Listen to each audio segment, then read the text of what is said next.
High friends, ଶୀତୁଆ ସକାଳର ଇଂରାଜୀ ନବବର୍ଷକୁ ଆପଣମାନଙ୍କୁ ସ୍ୱାଗତ, ଶୁଭେଚ୍ଛା ଓ ଅଭିନନ୍ଦନ। ଆଶା କରୁଛି ଆପଣମାନେ ସମସ୍ତେ ଭଲରେ ଥିବେ।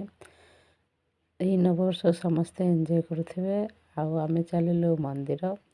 ତପ୍ତପାଣି ମନ୍ଦିରରେ ଦର୍ଶନ ସରିବା ପରେ ଆମେ ବାହାରିଲୁ ମା ବେହେରା ପାତ୍ର ମାଙ୍କୁ ଦର୍ଶନ କରିବା ଲାଗି। ଦେଖନ୍ତୁ ମନ୍ଦିରର ଭିଉଟା ବହୁତ ସୁନ୍ଦର ଦେଖାଯାଉଛି। ଭୋଜି କରିବା ପାଇଁ ବି ବହୁତ ଭଲ ଜାଗାଟିଏ। ଆସନ୍ତୁ ସମସ୍ତେ ଏଇଠି ଦର୍ଶନ କରି ଯାଆନ୍ତୁ। ବହୁତ ଭଲ ଜାଗାଟିଏ। ତାପରେ ଆମେ ମନ୍ଦିରର ଦର୍ଶନ ସରିବା ପରେ ଆମେ ଟିକେ ଫଟୋ ଉଠାଇ ନେଲୁ। ତାପରେ ଆମେ ଗୋଟେ ଆଇସ୍କ୍ରିମ୍ ଖାଇଦେଲୁ। ମୋ ଭାଣିଜୀ, ମୁଁ, ମୋ ସ୍ୱାମୀ।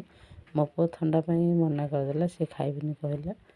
ତାପରେ ଏଠି ଲଞ୍ଚ ଟାଇମ୍ ହେଇଯାଇଥିଲା। ଆମେ ଏଠି ଆସିଲୁ ଖେମୁଣ୍ଡି ଖୋଲର କାଳିଆବଳିଆ ହୋଟେଲରେ ଲଞ୍ଚ କରିନେଲୁ।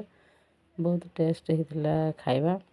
ଖାଇସାରିଲା ପରେ ଆମେ ବାହାରିଲୁ ତପ୍ତପାଣି ପାର୍କ। ଦେଖୁନ ଏଠି ପାର୍କରେ ପହଞ୍ଚିଲା ପରେ ଆମେ ଯାଉଛୁ ତାଙ୍କ ମାମୁଁ ଭାଣିଜୀ ଯାଉଛନ୍ତି ଆଗେ ଆଗେ, ଆମେ ଯାଉଛୁ ପଛରେ ମା ପୁଅ। ତାପରେ ଆମେ ଦେଖିଲୁ ଏଠି ଏମେ ପକ୍ଷୀ। ଏମେ ପକ୍ଷୀ ଇଏ ତ ଗୋଟିଏ ହିଁ ବୁଲୁଛି ଆଉ। ଏମେ ପକ୍ଷୀ ଦେଖିଲା ପରେ ଆମେ ଚାଲିଲୁ ହରିଣ ଦେଖିବାକୁ।